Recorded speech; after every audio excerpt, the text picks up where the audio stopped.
the first three programmes in this series, we've seen the English language grow from a rough, though wonderfully expressive dialect, to Chaucer's English and a language fit for Tyndall's Bible.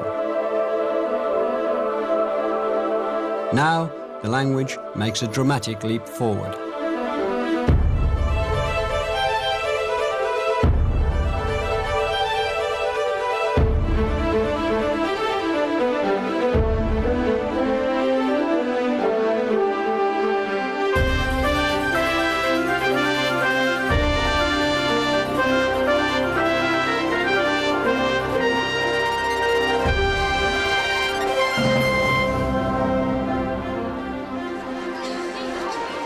Over 400 years ago, here on London's South Bank, lived and worked the man who was to become the greatest English writer, the greatest master of language of all time, William Shakespeare.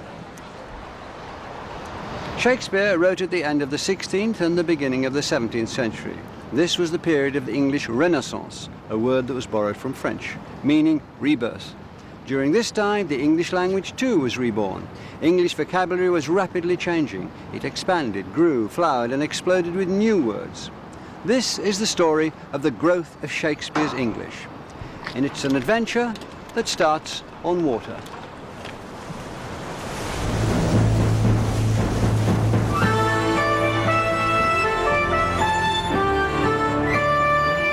Most important changes in the English language had come about through foreign invasions. But in the late 16th century, the legendary repulsion of an invasion started off a new chapter in the adventure of English.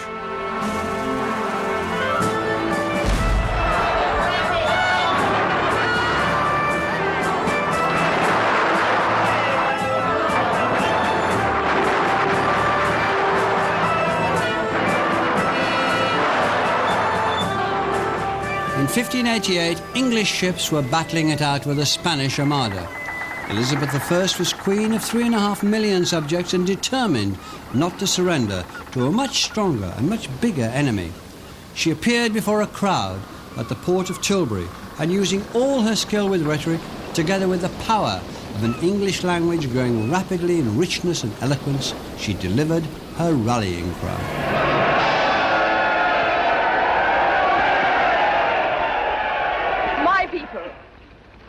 I am come to live or die amongst you all, to lay down for my God and for my kingdom and for my people, my honor and my blood, even in the dust. I know I have the body of a weak and feeble woman, but I have the heart and valor of a king, and of a king of England, too. Not Spain, nor any prince of Europe shall dare to invade the borders of realm. Pluck up your hearts. By your peace in camp and your valor in the field, we shall shortly have a famous victory. Elizabeth's famous call to arms at Tilbury, delivered here by Dame Flora Robeson in this 1937 film, has been told and retold for over 400 years. It's because Elizabeth understood how to use the new power and resonance of the English language to inspire her people. And this new power of the English language reflected the naval strength of a small country that was able to hold off the Spanish Armada.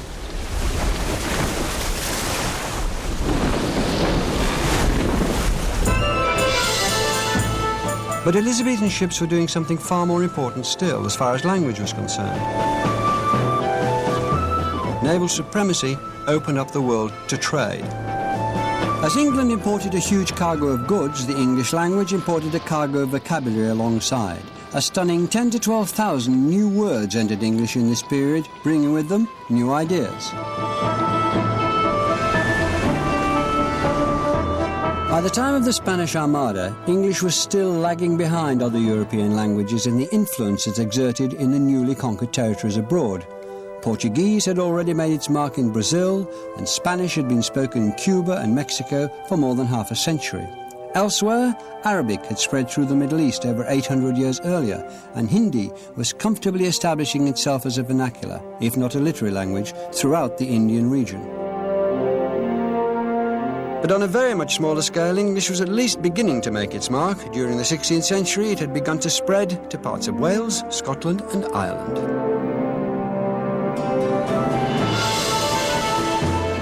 English was spreading, but English was also absorbing. Some of the thousands of new words that entered the language came from just across the Channel. England's thriving maritime trade was most successful close to home.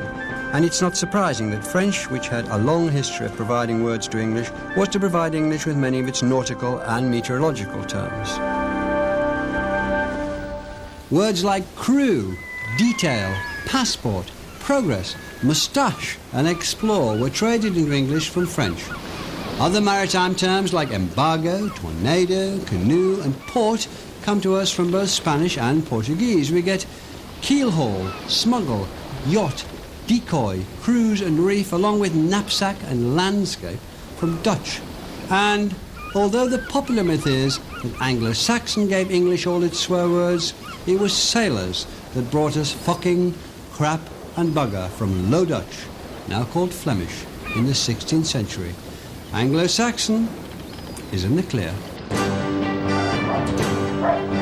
But these sailors brought back more than just colourful language.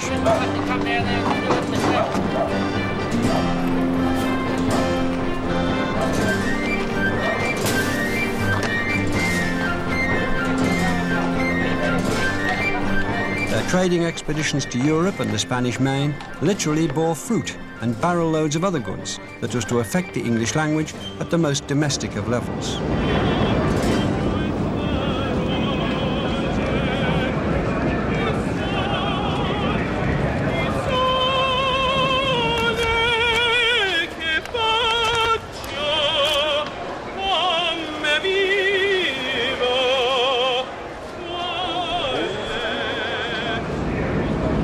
More of our food began to come from abroad, and many of our food terms have Renaissance origins.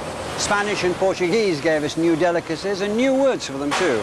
Here at Borough Market, which would have existed in Shakespeare's day, we can see these goods such as apricots, bananas, limes, mandarins, yams, potatoes and anchovies, cocoa, maize and port wine.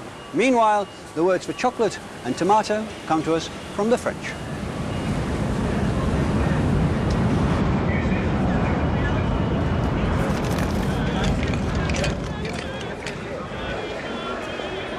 And as sailors and traders told tales of the New World, words from a total of 50 other languages joined the cargo of new words that were integrated into English. English now bristled with newly imported terms from overseas: lychee from Chinese, bamboo and ketchup from Malay, and curry from Tamil.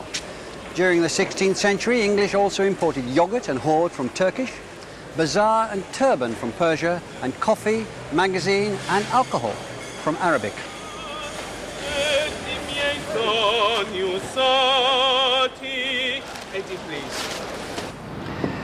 It wasn't just the traders who returned to England bearing their exotic goods and linguistic wealth. English artists and scholars and aristocrats explored Italy and its culture, which was the dominating influence of that time. There they wondered at the architecture and the science and the music, carrying back new ideas and a sumptuous lexicon to describe them. So, balcony, still pronounced at that time in the Italian manner, balconi, as well as fresco, villa, cupola, portico, piazza, miniature and design are all from Italian, as are opera, violin, solo, sonata, soprano, trill, cameo and carnival.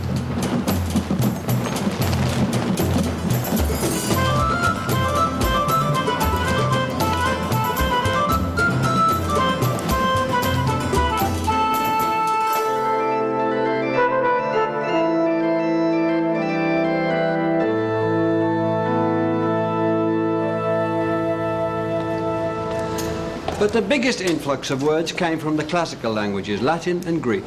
In the 16th century, here at Oxford and also at Cambridge, the Renaissance scholars wanted to revive Latin. They founded schools teaching pure and literary Latin and Greek, and they also translated classical texts into English. Honorem Domini nostri Iesu Christi et ad profectum sacrosanctae mantis ecclesiae et studii. Latin is still used ceremonially today at Oxford University. In the 16th century, it was not only the language of religion, but also the language of classical thought, science and philosophy. In nomine Domini, Patris, Filii et Spiritus Sancti. Latin was the language of scholarship, controversy and diplomacy. English scholars spoke and wrote in Latin so that they could communicate and debate with other European scholars. gratias a collegiis vel societatis suis pro gradibus quaes concessas fuisse et eoster mihi satisfice. Latin had been spoken by some people in England for over 1500 years, since Roman times. But though it was the language of scholarship, on an everyday basis things were changing. Everyone, from the common people to the academics and the Queen, now spoke English and not Latin, even though Latin was still a compulsory subject in schools.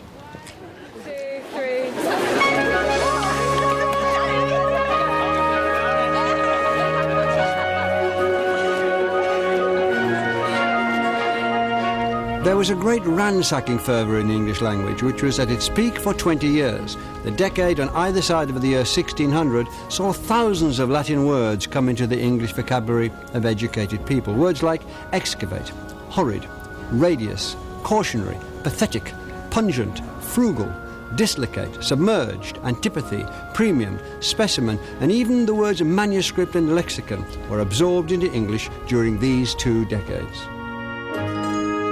Latin and Greek were the perfect building blocks for a new English vocabulary to describe the new concepts, techniques and inventions that were coming in from continental Europe during the Renaissance.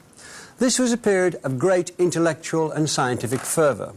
During this time were invented both the ideas and the words for atmosphere, chaos, critic, strenuous and explain, along with the other Latin and Greek-inspired words such as paradox, eternal and chronology. In fact, concepts and inventions are themselves words borrowed from Latin, and technique is of Greek origin.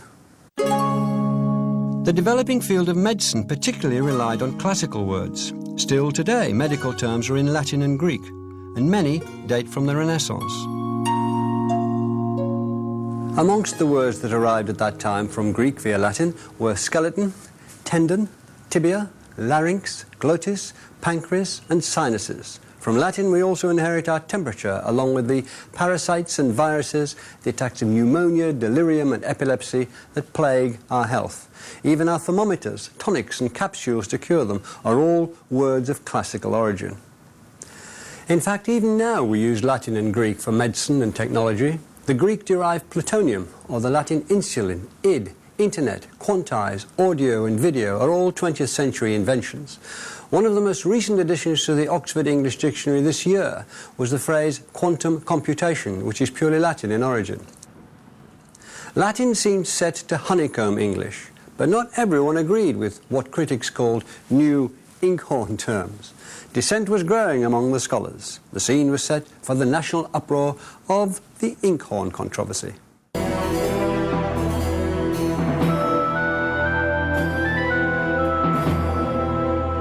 The inkhorn controversy, named after the horned pot which held ink for quills, was the first formal dispute about the English language.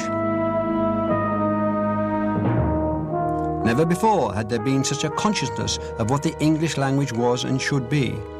What began as a few testy written outbursts culminated in a full-blown academic row. Many scholars objected to the increasing incursion of Latin and Greek words. A key figure among them was Sir John Cheek, who was provost at King's College here in Cambridge. He argued strongly that English should not be polluted by other tongues. Ironically, Cheek was a classicist and the first Regius Professor of Greek in Cambridge. Nevertheless, Cheek felt that English should be reappraised as a Germanic language, going back to its Anglo-Saxon roots. Cheek even invented words like crossed for crucified, gain rising for resurrection, ground wrought for founded, toller for publican, mooned for lunatic, forsayer for prophet, and hundreder for centurion.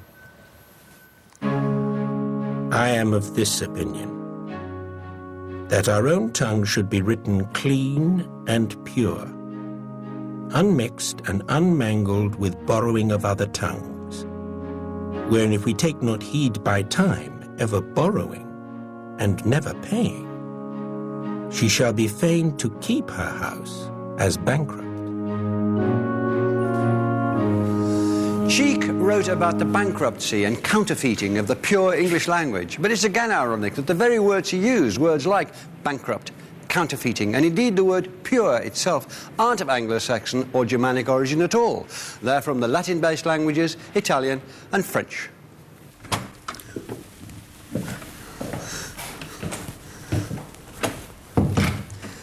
But Cheek's enthusiasm for English brought about something else which is significant. Here, in the Protocollum book, are the records of admission to King's College.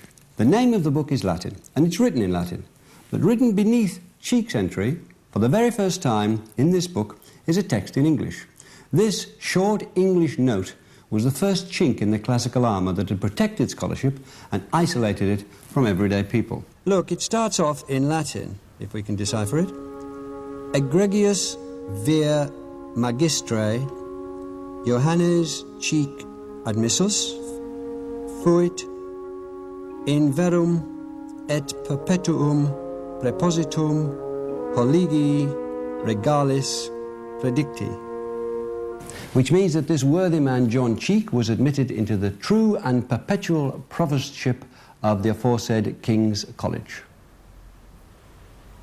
But underneath it is a short passage, and this is the Quiet Revolution, which is in English.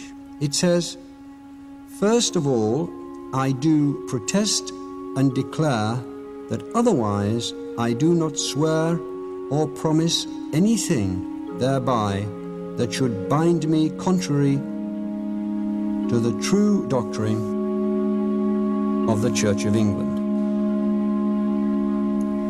But however hard he tried to promote a pure English, Cheek and his supporters couldn't stem the huge influx of Latinate words that people had started using. No one could control the English language. By the end of the 16th century, over a period of some 60 or so years, the building blocks had been laid to create a language that we can still understand today, that we call modern English. In the modern English that we read and speak today, we hear some of these Latinate words that seemed oddest at the time, but some of these have survived. 16th and early 17th century words like industrial, exaggerate, mundane, commit, transmit, capacity, disagree, disabuse, necessitate and expectation, external, celebrate and extol. Curious at the time, but we use them today. However, Cheek may have taken some comfort in the fact that some of the thousands of Latin and Greek words coined during the Great Inkhorn controversy didn't survive. Through a process of natural selection, optostate to bear witness and fatigate to make tired have been lost, as have electrobus, meaning delicate, or deruncinate, to weed. Abstergify, to cleanse, eruption, a sudden removal, and subsessive, remaining over, have all slipped out of use. Nidulate, to build a nest, latrate, to bark like a dog, pity about that, and suppeditate, to supply, have also disappeared. Whilst a word like impede survived, its opposite, expede, didn't. As we explored the globe, so at home we explored the world of words. It's fun to poke fun at these creations, but they demonstrate the intense interest the English language inspired. People from the Queen to a young grammar school boy from Stratford, William Shakespeare of course, were reading an English language that was flush with thousands of new words and ideas. It was an English that could be used as a tool of power to rally spirits against foreign invasions. But it was also an English which could and did create a literature of the most remarkable poetry and flexibility. English already had a great author in Chaucer, but now the English language was to take on an even bigger challenge, to lay the foundations for a world language.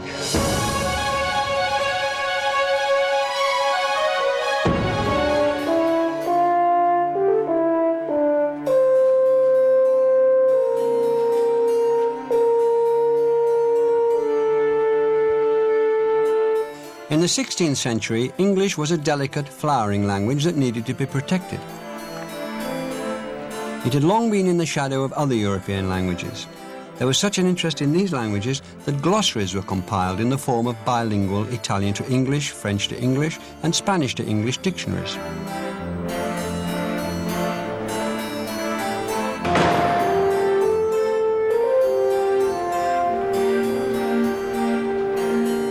English was finally to get its very own dictionary, 8 years before Italian, 35 years before French, but 800 years after Arabic and nearly 1,000 years after Sanskrit.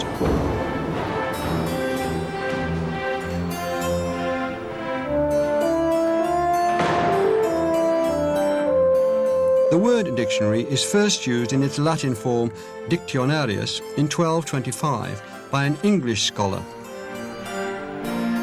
And in many ways a dictionary is particularly suited to the English language, a language which has absorbed so many others.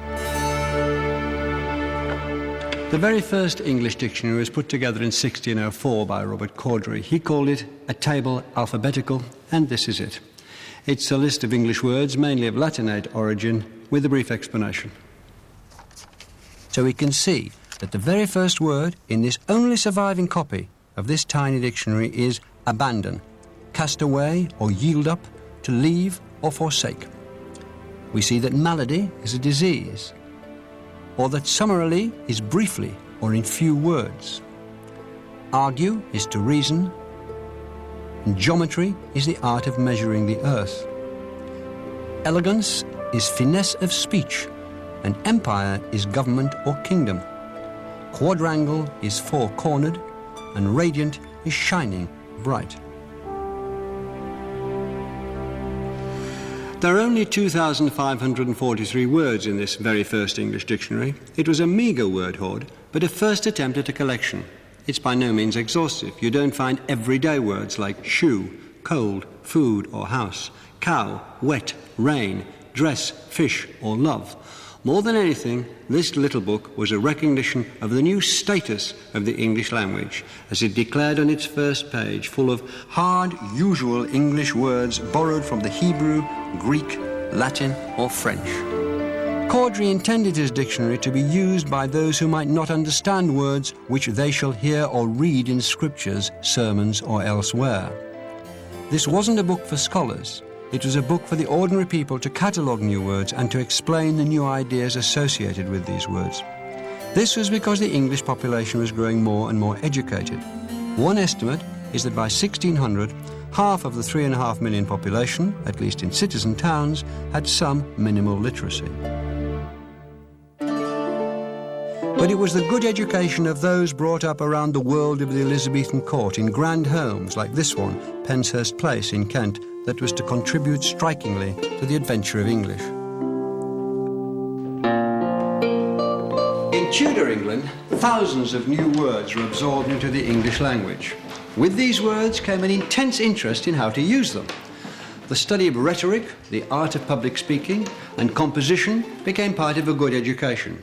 And rhetoric had a fine spokeswoman and speechwriter in Queen Elizabeth I, who excelled at it. She was a literary and educated monarch. She had private tutors. She spoke 6 languages and translated French and Latin texts. Furthermore, Elizabeth enjoyed writing poetry. I grieve and dare not show my discontent. I love, and yet am forced to seem to hate. I do, yet dare not say I ever meant.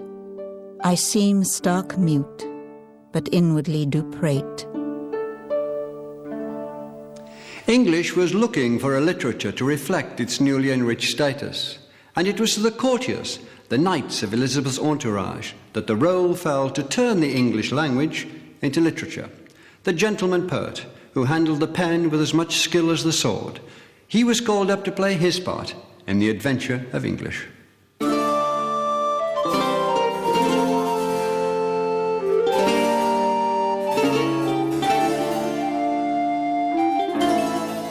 The courtier wrote for pleasure, and for him, writing, playing and moulding the language all became things to aspire to. There even existed manuals of rhetoric that advised would-be courtier poets on the best composing techniques. The perfect embodiment of the courtier poet was a heroic nobleman who was born here, in Penshurst Place, in 1554, Sir Philip Sidney. By his mid-20s, Sidney had already worked as Elizabeth's ambassador abroad and had written the finest collection of love poems of his age. He died in battle when he was only 31 and achieved lasting fame for giving his water bottle to another wounded soldier with the words, "Thy need is greater than mine." Above all, he had the leisure, education and wit to make English the subject of both his poetry and his treatise about language, An Apology for Poetry. Sidney composed music and songs he wrote for pleasure and for art's sake, not for a living. Fly, fly, my friends. I have my death's wound. Fly. See there, that boy, that murdering boy, I say, who like a thief hid in a bush doth lie. till bloody bullet get him wrongful prey. I talked to Catherine Duncan-Jones, Oxford Don and Britain's leading expert on the work of Philip Sidney, about his importance to the English language. What was new about that poem? I think what was new was the application of very bold, still very fresh, immediate words to what might be called a very trite, cliched situation. Words like bloody bullet and thief, who like a thief hid in dark bush doth lie, and that murdering boy, which make it sound as if the speaker has just been mugged and fatally wounded by one of these juvenile criminals who were very common in Elizabethan towns and villages, and I'm afraid are still very common now. And I think, like many of Sidney's sonnets, it's a sort of trick performed with language that he makes us think we're reading something very surprising and new, when it's just that tired old story of Cupid shooting with a golden arrow, but bloody bullet makes it sound completely different, as if it's a gunshot wound. So what in general do you think Sidney did with the language that was given him, this sort of courtier, this man penning what could be a new English? What was he doing? Well, he was enormously expanding it. If you look at the Oxford English Dictionary online, look up Philip Sidney, there were 2,225 quotations from Sidney in the Oxford Dictionary.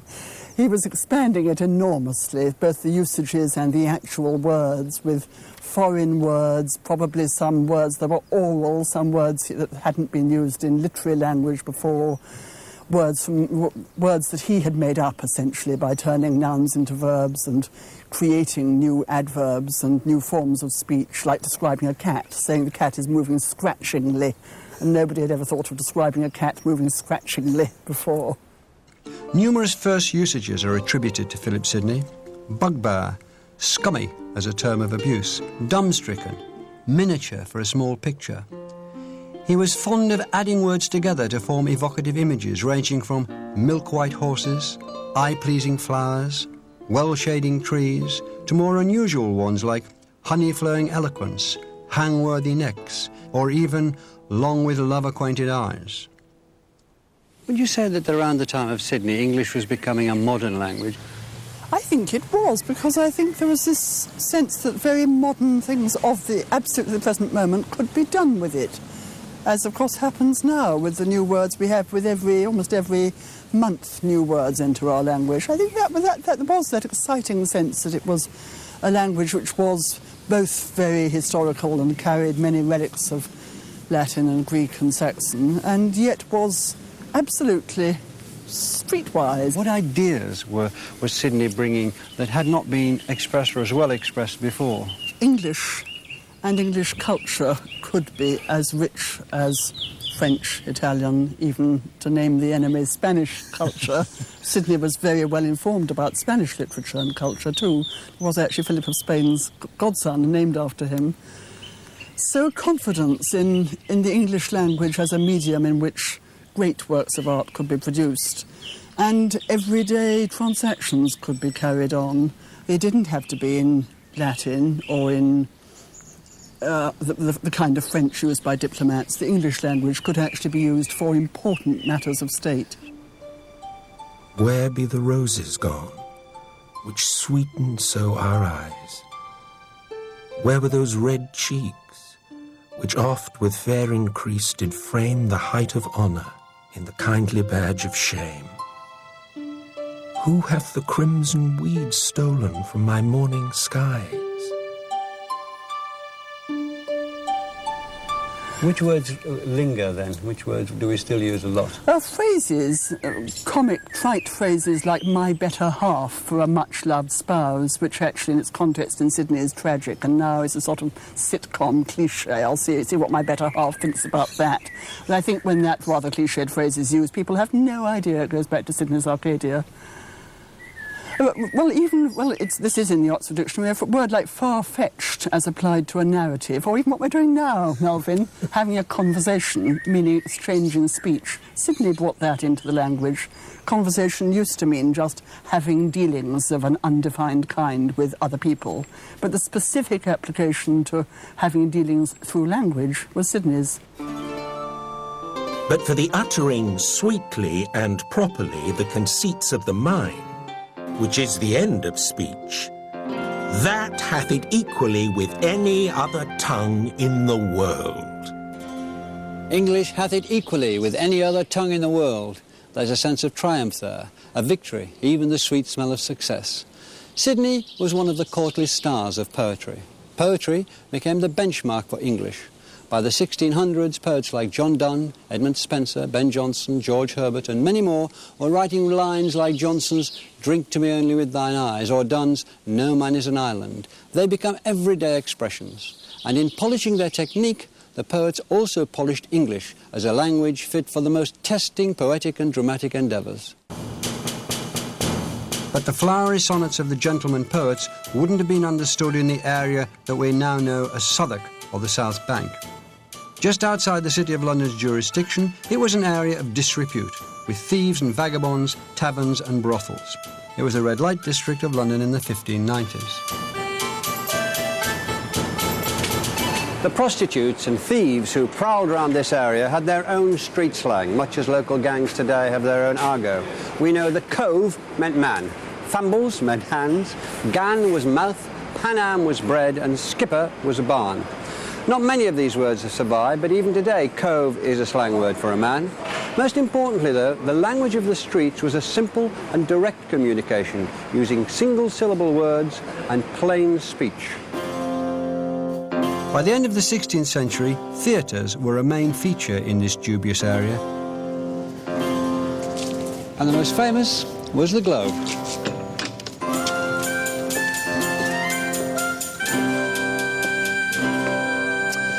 By the time the Globe was built in 1599, people had been attending performances in the commercial playhouses for 30 years. And it was on these hugely popular stages that something extraordinary happened. The playwrights of the period echoed and transformed the turbulent English language which they were hearing, combining the rich vocabulary and poetry of the courtiers with the slang of the commoners. Because the theatres of the time had no scenery and barely any props, language was the means of choice on the stage to captivate the audience. And the scene was set for the most famous dramatist of them all, William Shakespeare, to make his indelible mark on the English language. The plays that were written by Shakespeare, as well as those of his contemporaries such as Marlowe, Johnson and Nash, attracted enormous crowds. The Globe could hold between 3,000 and 3,500 people. And the other 5 theatres in London could easily rival the Globe. A 10-day run for a play counted as a long one, and the London population of merely 200,000 inhabitants, about the same population as Sunderland today, demanded constant novelty and excitement. It's astonishing to realise that a box office hit like Shakespeare's Titus Andronicus would have been seen by 1 in 2 men in London. Genius and the new mix of language was bringing together a mix of society in the popular playhouses. English's seeding of words was no longer restricted to the scholars and the courtier poets. With Shakespeare and his contemporaries, English had a new audience. It was ready to travel the world. All the world's a stage, and all the men and women merely players. They have their exits and their entrances, and one man in his time plays many parts, his acts being 7 ages.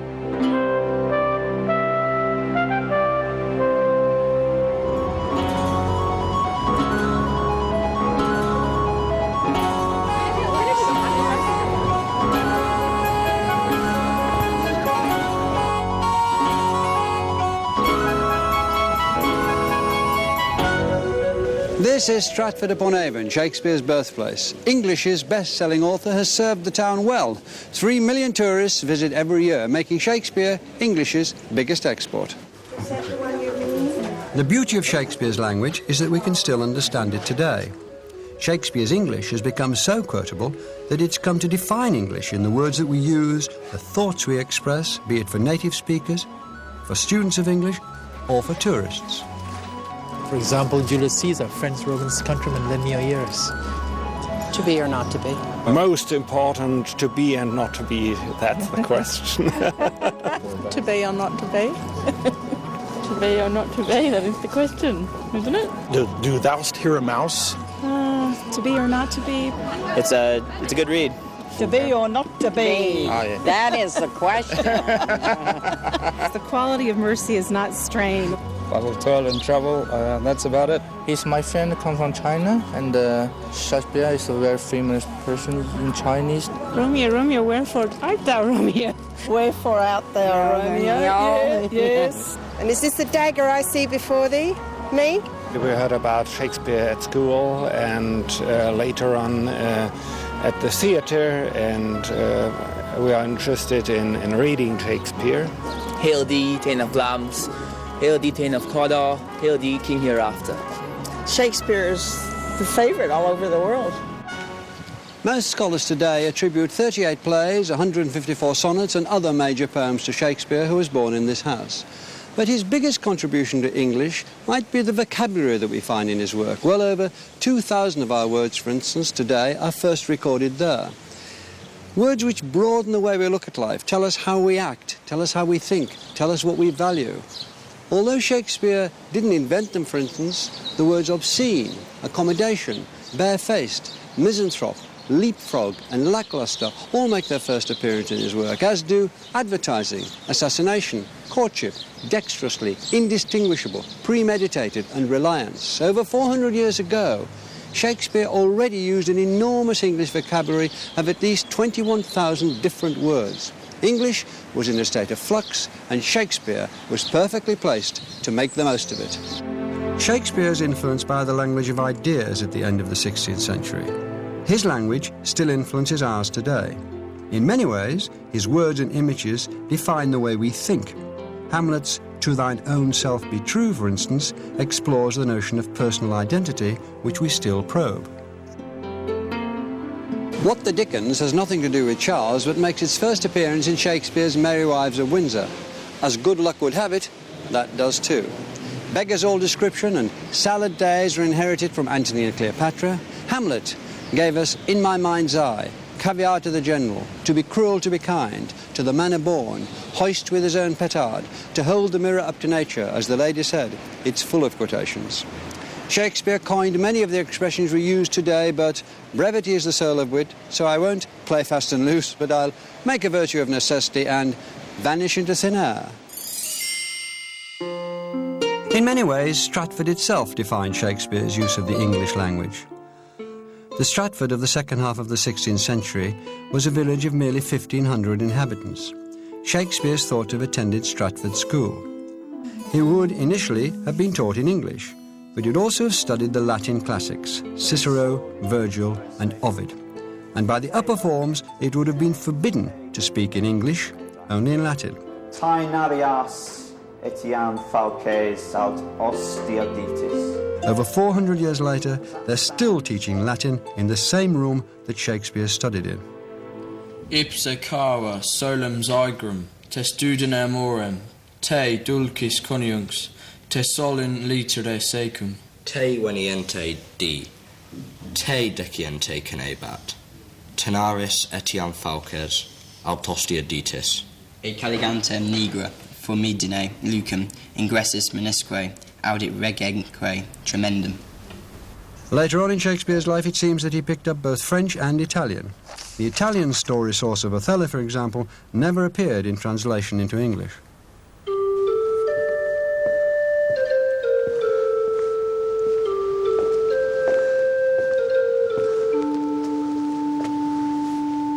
But Shakespeare's English education would have been completed at church. This church, Holy Trinity Church in Stratford, in which he was later buried. This is his grave. At church, as an adolescent, he would have had to read texts in English, especially Tyndall's English Bible. Shakespeare didn't go to university, and early on he was mocked for that by the London wits who'd benefited from university tutoring. But just a church and a grammar school education were to provide the young William Shakespeare with the language base that he needed to become English's greatest playwright. Shakespeare also knew about the inkhorn controversy and used both Latin words and plain terms in his own writing. He used new words which had just appeared towards the end of the 16th century, like multitudinous, emulate, demonstrate, dislocate, initiate, meditate, or allurement, eventful, horrid, modest and vast. He invented and was also fond of compound words like hugger-mugger, baby eyes, fair play, break vow or pell-mell, smooth-faced, widow comfort, canker sorrow, bare-picked, basilica-like, half-blown and ill-tuned, which are uniquely his. But there are some words which Shakespeare used which don't survive. Our everyday language might sound very different if we were saying appertainments, cadent, exsufflicate, questris, tortive, solia, abruption, persistive, protractive, ungenitored, unplausive, vastidity. And Shakespeare's longest word, honorificabilituditatibus, which means with honour, has sadly fallen out of fashion altogether. Shakespeare's vocabulary also betrays his Midlands roots. In his work we find regional words like keck for fool's parsley and honeystalks for clover stalks. We find ballow, which means a cudgel, and batlet, which was still used until recently to mean the bat to beat clothes in the wash. We also find the very Warwickshire potch, to thrust, and pash, to smash. The inside, and then they can do whatever they want. Keck? Yes, well, it was never called anything Called the else. devil's plaything. I mean, sometimes they call it devil's plaything, but the general name for it, the everyday name for it that we use was keck. They say, get a bit of keck for the rabbits. That's right, yes. Do you remember them saying a batlet tub? Out in the yard, yes. We had a batlet tub out in Mayor Street in the backyard where they had to put, washing, or you could put soak stuff in it, you know, or make wine in it, or anything. Use it generally. Yeah, yeah. Shakespeare's regional accent is thought to have sounded a bit like the locals today, speaking a kind of Midlands English with a strong R in words like turn and herd. Cider becomes cider, and farmer becomes varmer. Right and time become right and time.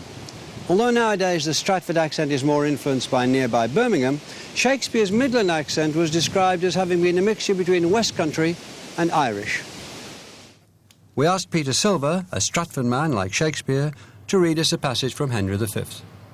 The even mead that erst brought sweetly forth the freckled cowslip, burnet and green clover wanting the scythe, all uncorrected, rank, conceived by idleness, and nothing teems but hateful docks, rough thistles, kexes, burrs, losing both beauty and utility.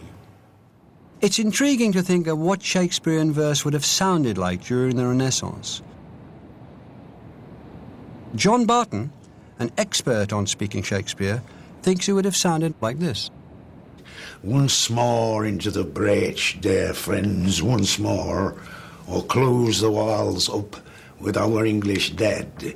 In pace there's nothing so becomes a man as modest stillness and humility. But when a blast of war blows in our air, then imitate the action of the tigger, stiffen the sinews, summon up the blood, disguise fair nature with hard favour's rage, then lend the eye a terrible aspect, let it pry through the head like the portage of the brass cannon, let the brow o'erwhelm it, as fearfully as doth the golded rock, or hang and jutty his confounded base, swilled with the wild and wasteful ocean.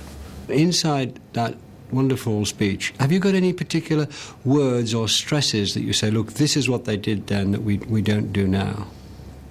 Shakespeare was very free with words and would scan the same word differently within the same scene or speech, like whether you said complete or complete.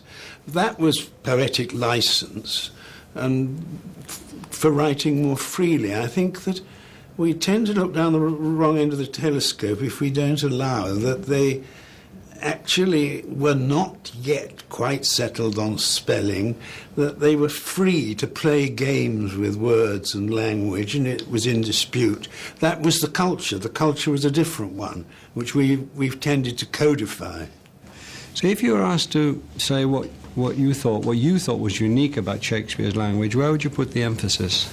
It's the monosyllables that are the bedrock and life of the language, and I believe that is so with Shakespeare. The high words, the high phrases, he sets up to then bring it down to the simple, which explains it, like making the multitudinous seas in Carnadine, making the green one red. There is high language. What the hell's he talking about? Specific, clear definition. And I think that the heart of Shakespeare, for listening to it, for acting it, is that the great lines, often the most poetic lines, are the monosyllables. But do you think that the monosyllables were what would be called common speech, and the high lines were Shakespeare being Latinate, proving that he didn't need a university education to be clever? This is the paradox. High words can be verbal show-off and rhetoric. Deep feeling probably comes out most in monosyllables. So I say that not to deny that he teemed with word invention, but I think in some ways the living power of the language comes from the interplay of the two. This interplay of the high speech with the commonplace was important to Shakespeare. It was also a fertile ground for comedy. He was so inventive with just one insult, knave, that we can find 50 instances of it in his plays, playing off monosyllables with more complex formations. Foul knave. Lousy knave. Beastly knave. Scurvy railing knave. Door-bellied knave. Bacon-fed knave. Wrangling knave. Base notorious knave. Arrant malmsy-nosed knave. Poor cuckoldy knave. Stubborn ancient knave. Pestilent complete knave. Counterfeit cowardly knave. Rascally yea forsooth knave. Foul-mouthed and calumnious knave. The lyingest knave in Christendom. Rascally, scold, beggarly, lousy, pragging knave. Or some beetle-headed flat-beard knave. Three-suited £100 filthy worsted stocking knave. In The Tempest, Shakespeare's last play, the main character, the magician Prospero, uses a staff that's often seen to be an image for Shakespeare's quill. Shakespeare called Prospero's magic a potent art, and Shakespeare himself used the power of language to conjure up images for a spellbound audience here at the Globe. When in Prospero's last speech he breaks his staff, Shakespeare is setting down his pen, the instrument of his own potent and magic art.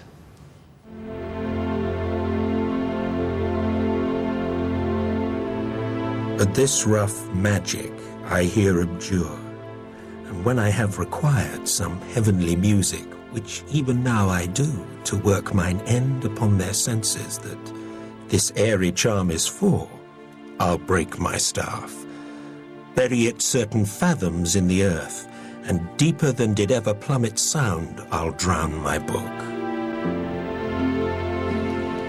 And Shakespeare put down his staff, but his language lives on in print in the editions that have appeared uninterruptedly ever since.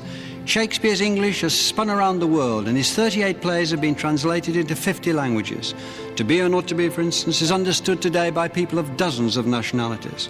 The Oxford English Dictionary lists a stunning 33,000 Shakespeare quotations.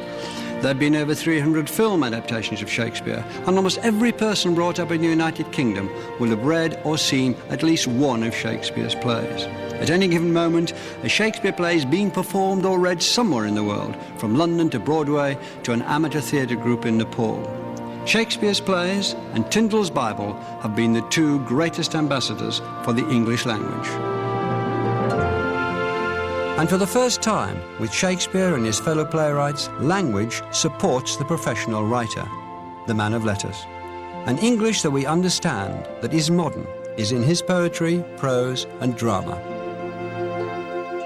Old English began here in Friesland as a rough tongue, but its later speakers and writers, the people of England, learned how to exploit its potential, and thousands of new words were added to its store. By Shakespeare's time, English is a rich, a glorious language. And as the Plymouth Pilgrims set sail for America, they took with them flags to claim foreign lands, their English Bibles, and this remarkable language. There were new worlds for English to discover, and English itself was poised to discover a new world of words.